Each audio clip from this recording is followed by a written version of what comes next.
이제 건축업계와 이제 건설업계의 발전의 수준이 제가 그 석사 때 들은 바로는 낚시 산업보다 이 발전 속도가 더디다고 하더라고요. 비주얼 스크립트라는 게 결국에는 코딩인 거잖아요. 그렇죠. 노드와 컴포넌트를 연결해서 코드를 만드는 거고 굉장히 다를 게 없다. 꼭 이렇게 얘기를 하고 싶었어요. 다음에 그러면 무언가가 있을까라고 생각을 했을 때 이제 그때 또 AI가 또 등장할 것 같아요. 아, 그쵸. 블랙박스라고 말하죠. 이제 블랙박스라는 것은 사실 이 인풋 값이 또 다양해도 되고 아웃풋 값도 다양해도 되는데 어쨌든 이 안에서 무슨 일이 일어나고 있는지 정확하게 설명을 뭐 어떻게 보면 할 수도 있긴 있겠지만 그게 굉장히 어려워진 거죠. 그러면 AI가 디자인할 수 있나요? 이런 질문들을 굉장히 많이 하시는데 뭐라고 답변하시나요? 프롬프트를 5층짜리 뭐 커머셜 빌딩을 하나 만들어줘라고 했을 때 이렇게 만들어주고 이거를 그냥 OBJ 파일로 다운받을 수도 있어요. 얘네가 컴피UI랑도 연결이 돼 있기도 하고 신기한 그런 서비스들도 있고 그리고 이제 뭐 얼마 전에 이게 엔비디아에서 어스2라는 플랫폼을 공개를 했는데 얘가 뭐 DU 모델링보다 1000배 더 빠르고 뭐 나사의 모델보다도 뭐 정확도가 10% 시뮬레이션 속도도 빨라지고 정확도도 더 높아졌다는 얘기인 거잖아요. CFD라는 게 굉장히 컴퓨팅 파워를 많이 먹고 힘든 작업인데 유체역학이죠. 네, 유체역학을 이제는 AI 학습을 통해서 실시간으로 이 CFD를 뭐 바꿔주는 블렌더 상에서 이제 그런 플러그인이 있더라고요. 그렇기 때문에 이제 거의 결과값에 차이가 없는 거죠. 이게 밑에가 지금 CFD를 돌린 거고 위에가 이제 AI 프리딕션인데 뭐 차이가 없잖아요. 뭐 이 정도 신기하다. 차이는. 솔규님은 홍익대학교 산업디자인 전공이고요. 산디과죠. 거기 이제 공간 디자인이 있고 운송 디자인이 있고 제품 디자인이 있는데 그 중에 공간 디자인 전공하신 솔규님이시고요. 석사를 델프트로 갔다 오셨죠? 네, 맞습니다. 일단 뭐 간단한 자기소개 먼저 해주시죠. 네, 안녕하세요. 저는 박솔규라고 하고요. 지금은 설계사에서 컴퓨테이셔널 디자이너로 일하고 있습니다. AI 키텍처라고 하는 커뮤니티가 있다면서요? 네, 맞아요. 플랜바이의 상현님과 제가 운영을 하는 커뮤니티가 있는데요. 이제 오픈 카톡방이어서 나중에 링크 드릴 테니까 꼭 찾아와 주시면 좋겠습니다. AI 키텍처에 대한 소개도 이어지는 영상이 있으니까 그때 보시면 될 것 같고요. 맞습니다. 이번에 준비한 건 뭐냐면 바로 이 PPT거든요. 특강으로 준비했던 PPT인데 뭔가 저에 대한 소개라든지 제가 생각하는 것들을 좀 이렇게 정리를 해놓은 PPT여서 한번 준비해봤습니다. 스페이스, 지오메트리, 코드 셋 다 제가 되게 좋아하는 단어거든요. Bit about me에 대한 소개. 짧게 소개를 하자면은 아까도 잠깐 말씀드렸지만 산업디자인과를 나왔고요. 그 중에서 공간 디자인을 공부를 했었고 그 이후에 제 자율계획에도 잠깐 있었고 이제 뭐 이케아의 반 정도 있었고요. 그다음에 프리랜서로 계속 디자인 일을 석사 때도 그렇고 쭉 해오다가 혹시 이케아에서 무슨 일 하셨어요? 이제 공간 디자인을 하는 인테리어 디자이너로 이제 쇼룸 같은 걸 디자인 주로 했었고요. 동부산 쪽에 이제 매장을 지으면서 이제 그쪽에 필요한 어떤 공간 디자인 같은 것들을 다 좀 담당해서 진행을 했었습니다. 그러면 외국계 회사에서 일한 거네요? 네, 그렇죠. 제 조카가 이제 고등학교를 막 올라갔는데 이케아에서 일하는 걸 꿈꾸고 있어가지고 여기까지 좋은 이케아를 다니면서 이제 유학을 좀 꿈꾸게 됐는지에 대한 좀 소개 페이지 같은 건데요. 건축 현장에서 엄청나게 많은 인력과 그 노력에 대해서 생각을 좀 많이 하게 됐었어요. 이제 동부산 이케아를 지으면서 얘네들도 모듈러적인 가구 회사고 80년 동안 이제 매장을 짓고 가구를 파는 업을 해왔는데도 그럼에도 불구하고 뭔가 굉장히 건물을 짓는 데 있어서는 사람들이 많이 들어가고 인력으로 모든 게 다 해결이 되는 것을 한번 보고 나니까 뭐 이런 그림 엄청 유명하잖아요. 이제 건축업계와 이제 건설업계의 발전의 수준이 제가 그 석사 때 들은 바로는 낚시 산업보다 이 발전 속도가 더디다고 하더라고요. 굉장히 인력이 정말 많이 들어가는구나. 이걸 정말로 사람들이 다 해내는구나를 좀 느끼게 되면서 이걸 좀 바꿀 수 없을까라는 마음에 이제 사실 이 내용을 그대로 제가 델프트 지원서의 커버레터에다가 적었던 내용이거든요. 그래서 이런 걸 보면서 좀 이건 좀 부당하다 이런 생각이 들어가지고 네덜란드에 지원을 하는 거에서도 이제 아키텍처 건축과가 있고 뭐 다시 산업 디자인으로 갈 수도 있고 제가 공부를 했던 과는 이제 빌딩 테크놀로지 과인데 약간은 성격이 달랐어요. 건축 대학 안에 있지만 이제 빌딩 테크놀로지 과는 약간 좀 건축 기술적인 걸 좀 탐구하는 곳이었어가지고 건축이 강하잖아요, 드리프트는. 네, 맞아요. 네. 어쨌든 이 공대와 미대의 융합이라고 거기 적혀 있었더라고요. 디자이너랑 엔지니어와의 융합이라는 그 말에 그치, 제가 속아가지고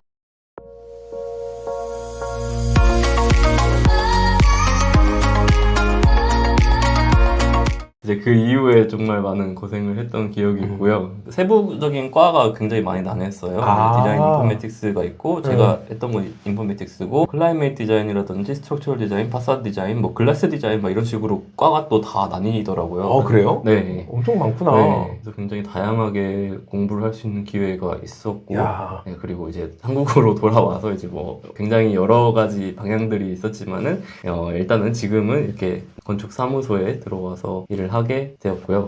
벡터라는 것을 좀 이야기한 게 벡터의 본질이 어디에 있는가가 아니라 어디로 향하는가인 거잖아요. 네. 그래서 뭔가 그거에서 좀 이어가지고 그러면 건축의 벡터가 어딘지를 한번 좀 이야기를 해보고 싶어가지고 이걸 준비했던 거거든요.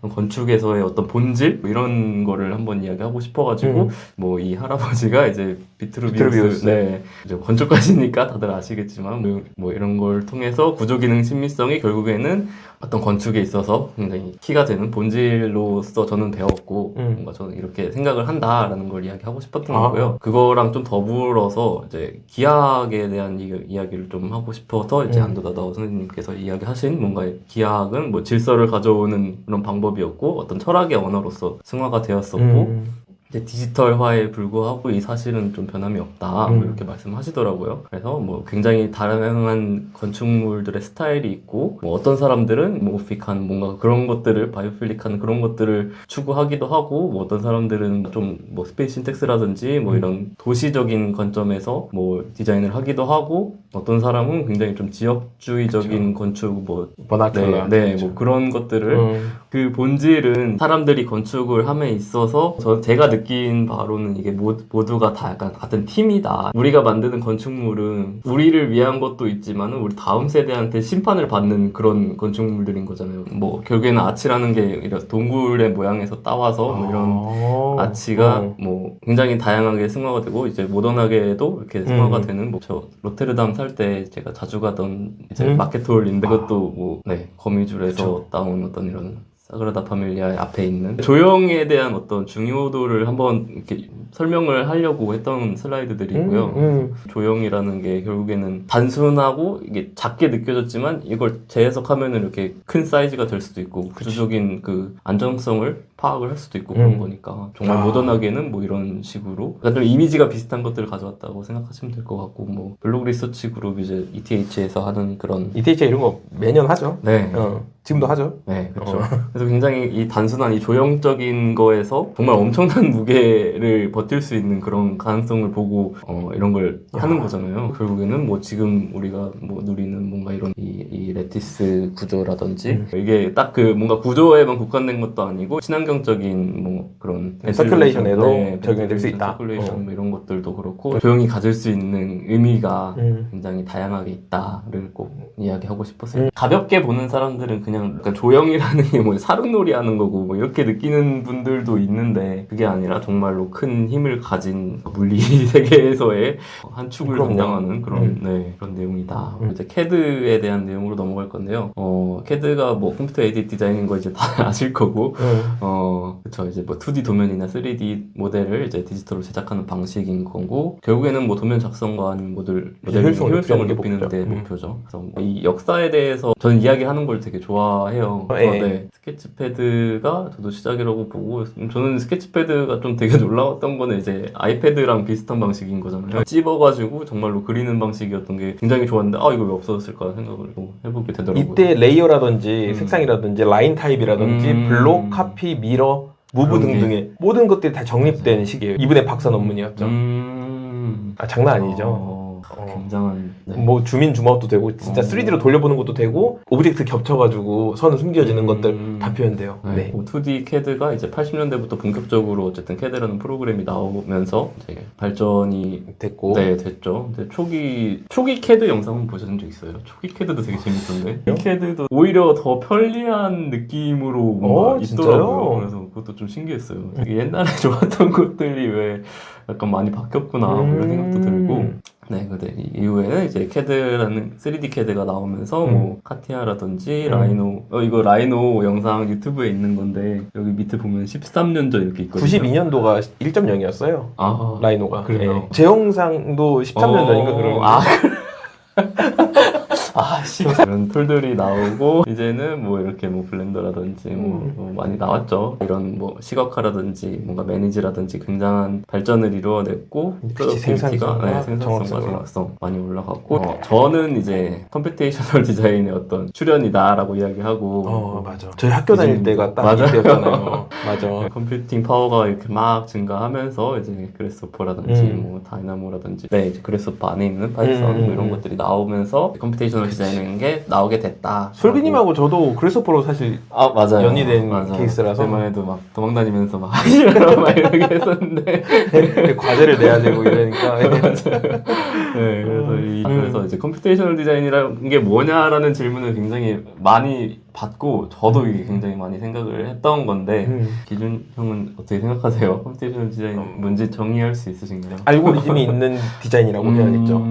파라미터가 있고 그쵸. 알고리즘이 있는. 그렇죠. 정확하게 그거 같아요. 그냥 얘기하죠. 리히텐슈타인의 황소라는 작품이었을 거예요. 이게 황소에서 굉장히 추상화된 어떤 수학적인 어떤 기하학적인 그림으로 변화하는 과정을 이 분이 이제 작품으로 내신 거고, 네, 마찬가지로 몬드리안도 유명한 작품 중에 뭐 나무에서 이렇게 좀 기하학적으로 그런 것도 있잖아요. 근데 이제 몬드리안 같은 경우는 실제로 이제 건축하고도 굉장히 연관이 깊어서 디자인을 하기도 하고 뭐 의자 같은 것도 많이 하고 그랬다고 하고요. 그래서 뭔가 이렇게 수학적인 형태로 우리가 바라보는 사물을 변환하는 과정을 디지털라이제이션이라고 하잖아요. 여기는 이 채널의 이름인 이 디지트도 그쵸, 맞아. 네. 여기서 나온 거예요? 네. 이 약간 이 숫자인 거잖아요. 맞아, 손가락이라는 뜻이었는데 원래는 손가락에서 이제 숫자라는 뜻으로까지 가게 된 건데, 이제 디지털화가 물리적인 세계를 컴퓨터가 이해하고 조작할 수 있도록 어떤 수학적인 디지털적인 형식으로 변화하는 과정을 뜻하는 거다 보니까 그러면은 이 숫자들 가지고 우리가 과연 뭘 할 수 있느냐를 생각을 했을 때 계산. 그래서 이 계산밖에 없다. 맞아요. 그래서 컴퓨터는 계산이 맞아요. 정확하네요. 네, 우리 컴퓨터 계산은 사람이나 기계를 뜻했던 맞아요. 옛날에 거죠. 가사는 사람이어가지고 맞아요. 케플러라든지 그런 사람 옆에 컴퓨터가 있어요. 그 사람이 산수를 해주는 거예요. 듀에 나오는 그 인간 컴퓨터. 너 듀를 봤는데 기억이 안 나네. 그래요? 그래서 저는 당연히 제가 석사를 가면서 그러면은 이 사람이나 기계니까 내가 수학을 잘 못하니까 저는 미대생한테 이거는 당연히 컴퓨터다 라고 생각을 하고 이제 갔는데 이제 막상 맞닥뜨리게 된 게 이제 이런 내용들이었던 거죠. 이제 빌딩 피직스라든지 뭐 구조역학, 재료역학 이런 것들을 보게 되면서 정말 이 표정을 짓고 정말 힘들게 잠깐만, 석사 때 처음 봤겠네요, 구조역학을. 그럼요. 이걸 어떻게 했습니까, 이런 거를? 그냥 했어요. 그냥 보면서 이제 그 유튜브에 쉽지 않을 텐데. 영상 봐가면서 정말 시험을 어떻게든. 와, 대단하다. 이거 진짜 대단하다. 정말 처음 보는 내용들이어서 그때 친구들하고 이제 같이 보면서 같이 공부하기도 하고, 이제 수포자에게 이 전력학, 재료역학, 구조역학 이런 친구들을 만나게 됐죠. 이때 이제 울면서 정말 공부하다가 찾아봤어요. 컴퓨테이션 디자인 도대체 뭐야? 라고 찾아봤는데 그냥 전산설계라는 거예요. 근데 이제 맞아요, 전산설계. 이때만 해도 이게 굉장히 그냥 이거 번역이 잘못된 거다. 그래서 정말로 그냥 이게 맞았던 거죠. 맞아. 이게 그냥 답이에요. 계산을 통한 디자인 방법론이 컴퓨테이셔널 디자인이란 거를 이제 저는 석사를 가서 깨닫게 됐던 거고, 이제 정말 파라미터를 설정하고 디자인 변수를 정의하고 설정하고 모델링이나 시뮬레이션을 하는 게 결국에는 컴퓨테이셔널 디자인 방법론이라고 생각이 들어서 이제 그걸 좀 이야기하는 거고, 굉장히 다양한 게 있을 수 있겠죠. 건물로 따지면은 너무 많죠. 이런 것들이 있을 수 있고, 파라미터들은 이런 어떤 영역을 지정할 수도 있고, 요즘에는 영역이 없어졌죠. 모델링이나 시뮬레이션을 통해서 이런 것들을 할 수 있게 되는 거고, 파라메트릭 디자인, 시뮬레이션, 옵티마이제이션, 프로덕션 이렇게 네 가지로 일단 나눠봤어요. 네, 파라메트릭 디자인은 디자인은 수학적인 변수를 통해서 건물의 굉장히 다양한 측면들을 조정하고 말 그대로 파라메트릭한 디자인을 만들어내는 거죠. 그리고 또 UN 스튜디오에서 했던 그 한화 건물 이미지인데 이것도 가져와 봤어요. 이제 시뮬레이션 같은 거 저희 팀에는 이제 진행형 팀이 계셔가지고 뭐 이런 것들을 진행하기도 하고 뭐 스페이스 신텍스라든지 이제 구조적인 거 카람바 활용해서 네 구조 시뮬레이션 하기도 하고 최적화 뭐 다양한 게 있지만 이제 일단 유전 알고리즘을 활용한 게 가장 유명하니까 유전 알고리즘과 정략적인 분석을 통한 분석들 그리고 이제 프로덕션 쪽에서는 그치. 레셔널라이제이션, 정림도 뭐 이런 거 비슷한 걸 했던 게 있어가지고 뭐 이런 거라든지 도면 자동화. 그쵸. 도면 자동화죠. 네.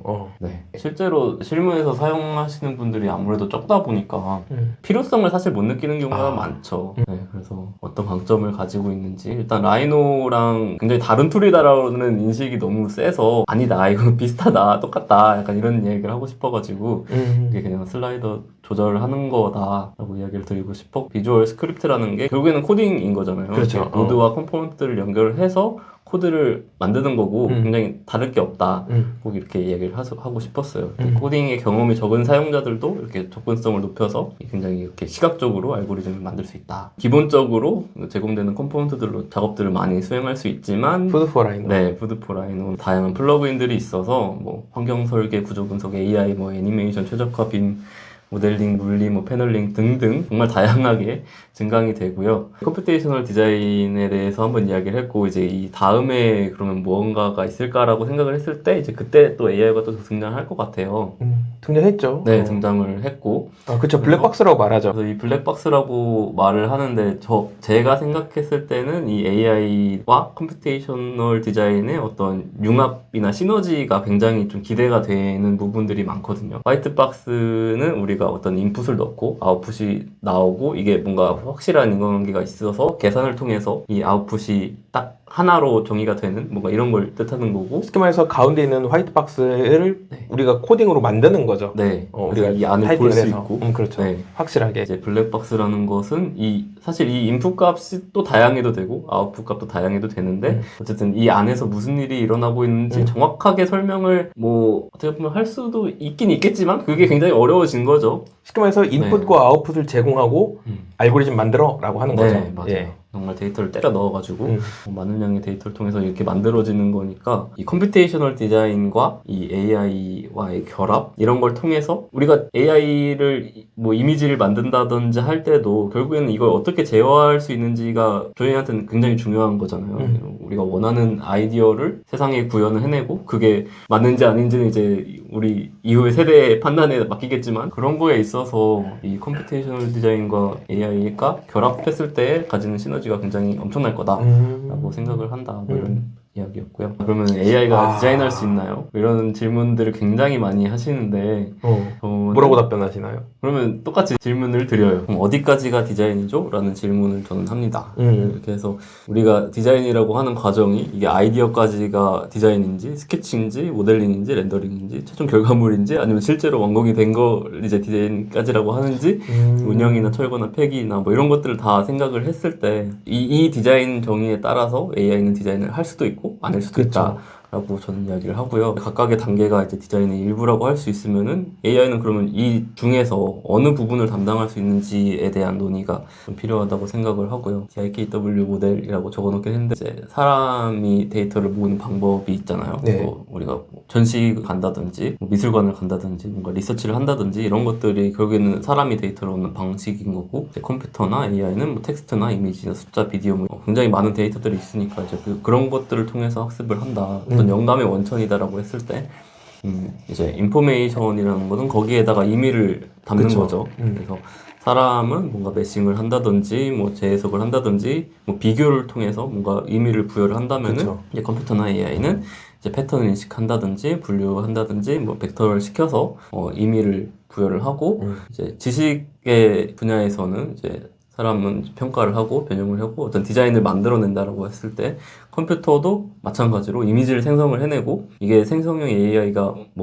결과물들을 만든 거죠. 참인지 거짓인지를 분류하기도 하고 이런 것들을 논리지라고 한다면은 이제 위즈덤은 이 영역이 결국에는 아직까지일 수도 있고 생성형 AI는 어떻게 보면 따라올 수 없는 부분이라고 생각을 해요. 그래서 결과물들을 선택하고 판단을 하는 거는 결국에는 사람인 거잖아요. 제가 이거 슬라이드 준비하면서 이 5개의 치와와 머핀을 만들려고 했을 때 다른 애들은 약간 되게 어색한 부분들이 있는데 제가 만든 이 치와와 머핀은 굉장히 눈도 약간 초콜릿스럽고 결국에는 이 옳고 그름은 이제 AI가 만들어낼 수 있지만은 이 좋고 싫음의 문제가 결국에는 판단이 있어서 사람이 결정하는 거기 때문에 이런 판단의 영역에는 아직까지는 손을 대지 못하고 있다. 이 이야기의 근거로 하버드 대학교의 로페즈 교수님이 이야기한 내용 중에 이제 결국에는 이 이미지 생성이라는 게 결국엔 이게 정말 놀라운 수준의 통계지만 통계다. 결국 통계다. 네, 결국엔 통계고 우리가 생각해야 되는 거는 무엇이 좋은지 좋지 않은지 이 세상과 공유하고 싶은 것을 어떻게 보면 판단하는 사람이 돼야 된다. 앞에서 이야기했던 이 시대의 판단과 시대의 심판이라는 게 우리 뒷세대도 할 수 있지만 우리도 할 수 있는 거잖아요. 그런 이야기를 좀 하고 싶었던 거고 이거는 제가 굉장히 좋아하는 그 영상인데 이케아의 그 크리에이티브 랩에서 만든 영상인데 나중에 한번 링크를 그냥 달면 좋을 것 같아요. 굉장히 좀 많은 것들이 다가오고 있고 이미 찾아온 것들도 있고 이제 LLM을 디자인 도구로서 어떤 자동화를 한다든지 지원을 하는 그런 영상이 있어서 이제 레빗 안에서 직접 이렇게 타이핑을 하면서 내가 필요한 건 어떤 거야 이런 연구들도 진행이 되고 있고 연세대 이강 교수님도 이런 거 비슷한 거 한번 보여준 적이 있어가지고 네.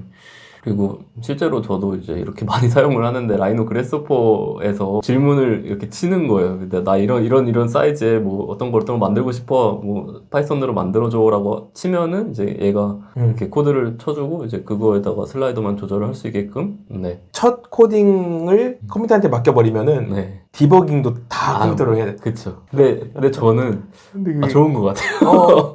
근데 좋긴 한데 오히려 그 시간 보면은 코딩을 배워서 하는 것도 맞아요. 근데 기본적인 건 알고 있어야지 사실 이것도 물어볼 수 있는 것도 능력이야. 그리고 이제 AI로 이제 3D 모델링을 직접 만드는 거 제가 이거를 얼마 전에 해본 건데 그냥 지금 이렇게 친 거예요. 프롬프트를 5층짜리 커머셜 빌딩을 하나 만들어줘라고 했을 때 이렇게 만들어주고 이거를 그냥 OBJ 파일로 다운받을 수도 있어요.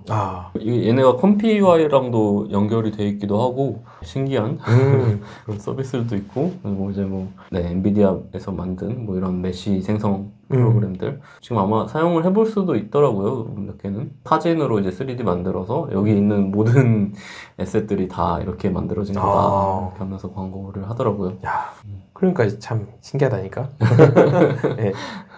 그리고 또 세그멘테이션이라는 게 있잖아요. 요즘엔 셈이라고도 많이 이야기하는데 결국 이미지에서 객체들을 다 분류해내는 이 방식들이 자율주행이라든지 이런 데서도 많이 사용이 되는 건데 이미지 생성이랑도 이렇게 연계가 돼갖고 아예 그 세그멘테이션 컨트롤 넷이 있어가지고 색깔마다 어떤 객체 분류할 수 있게끔 그 표가 있어가지고 그걸 토대로 이미지를 제어할 수 있게끔 만들어주는 내용들이 있고 이제 씬 스크립트라고 이것도 세그멘테이션에서 똑같이 따와가지고 이제 객체를 파악을 하고 이제 그 객체들이 사이즈가 어떻게 되는지 이걸 3D화를 이제 영상을 통해서 하는 거죠. 이제 사이즈도 정확하고 어떤 객체인지도 분류가 정확하게 되는 거고 이제 시뮬레이션을 강화하기도 하고 얼마 전에 이게 엔비디아에서 어스2라는 플랫폼을 공개를 했는데 얘가 디우 모델링보다 1000배 더 빠르고 나사의 모델보다도 정확도가 10% 시뮬레이션 속도도 빨라지고 정확도도 더 높아졌다는 얘기인 거잖아요. 우리 디자인 쪽에는 어떻게 들어올까? CFD라는 게 굉장히 컴퓨팅 파워를 많이 먹고 힘든 작업인데 유체역학이죠. 네, 유체역학을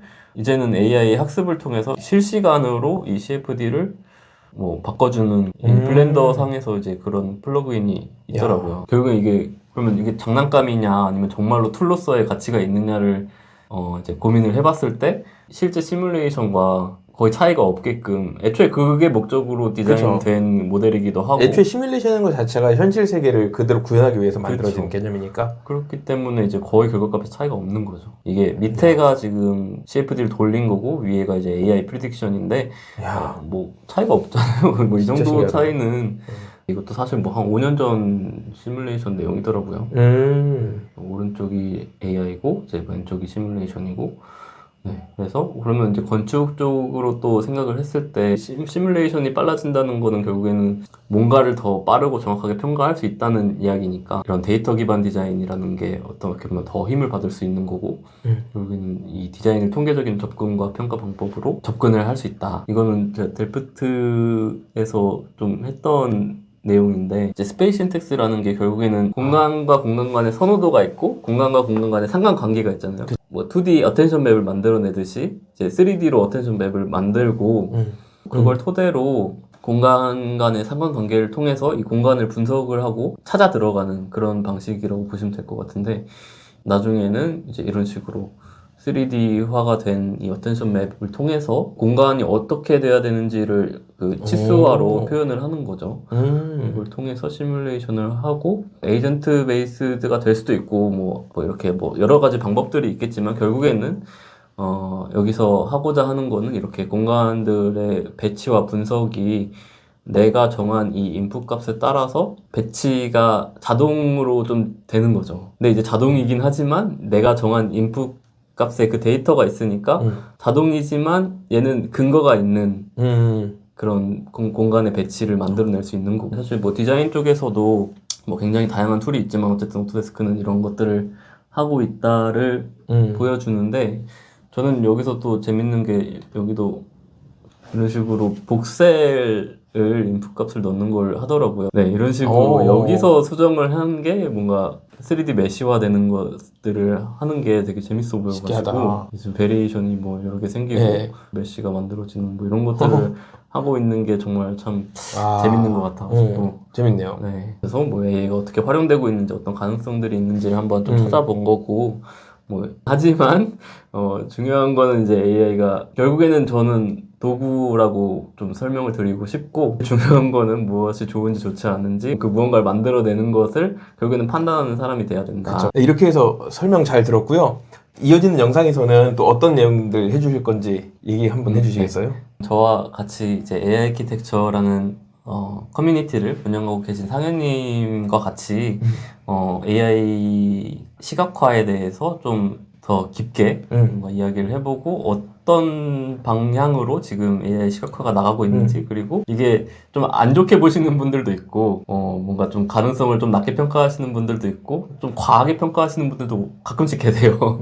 그런 분들에게 조금 오해를 좀 불식시키고자 하는 그런 영상을 좀 준비해 보려고 합니다. 그래서 이어지는 영상에서는 제가 아니고 이제 상희님이랑 두 분이 이제 앞에 서서 이제 이야기를 하게 될 거고요. 또 이어서 해보도록 하겠습니다. 감사합니다. 네, 감사합니다.